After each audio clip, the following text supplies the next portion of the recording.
정부가 LH 임직원들의 땅 투기로 촉발된 이른바 LH 사태에 대한 혁신안을 발표했습니다. 관련 의혹을 가장 먼저 제기한 단체 중에 하나죠. 참여연대 민생희망본부 실행위원이신 이강훈 변호사를 연결해 이야기를 좀 나눠보겠습니다. 변호사님 나와 계시죠? 안녕하십니까?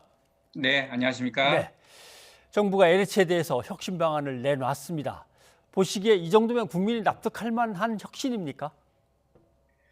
우선 오늘 발표는 투기와 갑질 등 LH 내부 부패를 예방하고 적발하는 엄정한 감독 체제를 구축하겠다는 데 방점이 찍혀 있는 발표로 이해됩니다. 예, 투기 재발 방지를 위한 재산 등록을 전 직원으로 확대하겠다든지 실사용 목적의 토지 취득 금지, 준법 감시위원회 등 이중 삼중의 통제 장치를 구축하겠다는 등의 내용이 좀 포함되어 있었고요. 공공택지 입지조사 업무 등 이런 내용들을 이제 국토부로 회수하고 그다음에 20% 이상의 인원을 감축을 하는 등 비핵심 기능을 분산시키고 인력 감축하겠다. 취업 제한 대상 등을 고위직 전체로 확대하고 퇴직자 소속 기업과 5년간 수익약 금지를 하는 등 퇴직자의 정관예우, 갑질행위 등의 고질적인 악습을 근절하겠다. 그리고 LH 경영 성과를 엄격하게 평가해서 향후뿐만 아니라 과거의 성과급도 환수하겠다고 하는 등 내부적인 통제 장치에 대해서 아주 강한 그 의지를 표명했다고 봅니다. 다만 이제 이런 것이 이제 국민들 앞에서 이제 충분한 개혁안이다 이렇게 국민들이 납득할 수 있느냐? 저는 좀 그렇기는 어렵다라고 생각을 합니다. LH의 조직 혁신안이 아직 제대로 나오지 않은 것들이 이제 문제인데요. 현재 논의되는 방안들이 LH의 어떤 칼을 들이대서 여러 개로 쪼개면 LH가 마치 혁신되는 것처럼 문제를 좀 오도하는 게 예, 저는 좀 문제라고 보고 있습니다. 예. 쪼갠다고 되는 문제가 아니라 주거복지 서비스를 확실히 할 기관인지 아니면은 부동산 개발 회사인지 뭔가 좀 DNA 자체를 바꿔야 되는 거 아닌가요? 네, 그렇죠. 그래서 이제 혁신안의 핵심이라고 할 수 있는 이 조직 개편안에 대해서 뭔가 반쪽짜리냐 아니냐 이런 얘기들도 그래서 나오고 있습니다. 예, 알겠습니다. 그런데 부산 경남 지역 대학 총장들께서 LH 분할에 대해서 반대 성명을 발표한 게 있습니다.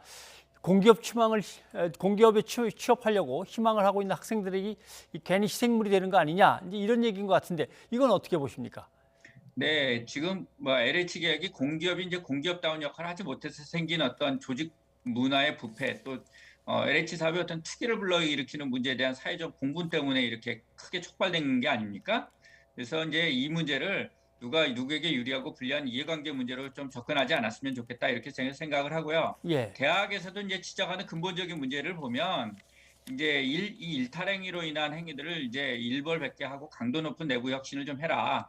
그리고 부동산 불로소득이 없도록 공정한 사회를 만들어 달라 이런 내용들을 이야기하고 있어서 기본적으로는 시민사회단체들의 요구와 동일한 맥락을 갖고 있다고 생각합니다. 다만 이제 그 내용을 LH가 어떻게 실현할 수 있는가, 보다 공공성 있는 사업을 좀 추진할 수 있도록 하는 것인가, 이런 것들이 오히려 중심으로 논의돼야 되는데요.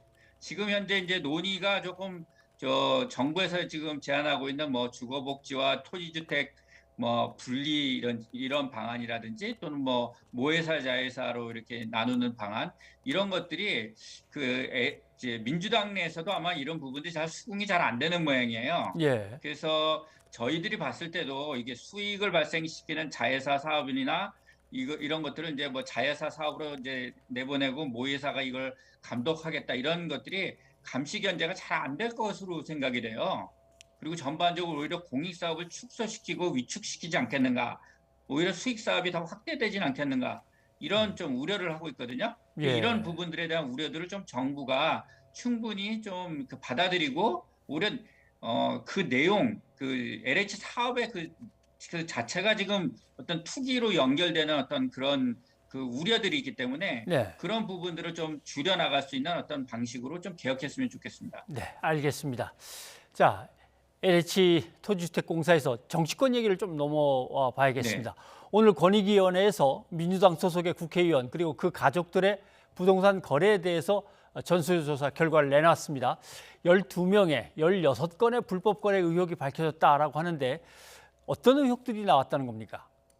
예, 지금 이제 실명을 공개하지는 않고 민주당 전수조사 결과 그 12명의 의원이 부동산 명의신탁 6건, 업무상 비밀 이용 의혹입니다. 다 3건, 농지법 위반 의혹 6건, 건축법 위반 1건 등 모두 이제 그 16건의 부동산 불법 거래와 관련된 의혹이 있다. 이런 예. 부분을 이제 발표를 하고 이거를 이제 정부 합동 특별수사본부에 수사 의뢰를 했다 하는 내용입니다.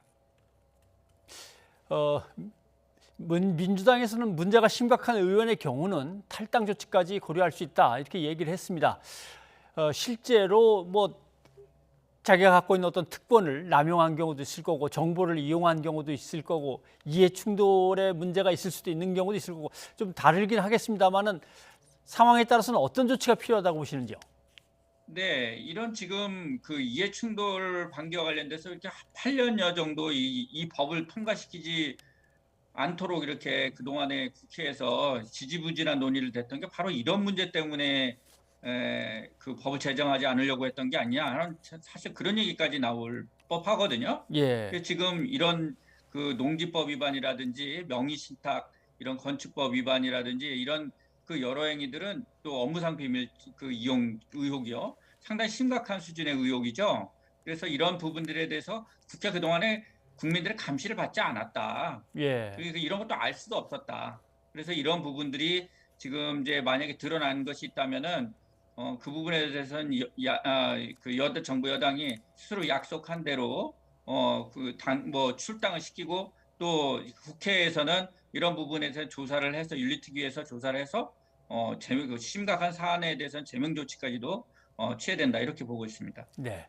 출당이나 제명을 당했으면 나중에 복당도 없어야 되는데 또 슬그머니 들어오는 경우도 있어서 그것도 좀 감시를 해봐야겠습니다. 네. 그런데 마찬가지로 예. 예, 말씀하십시오. 예.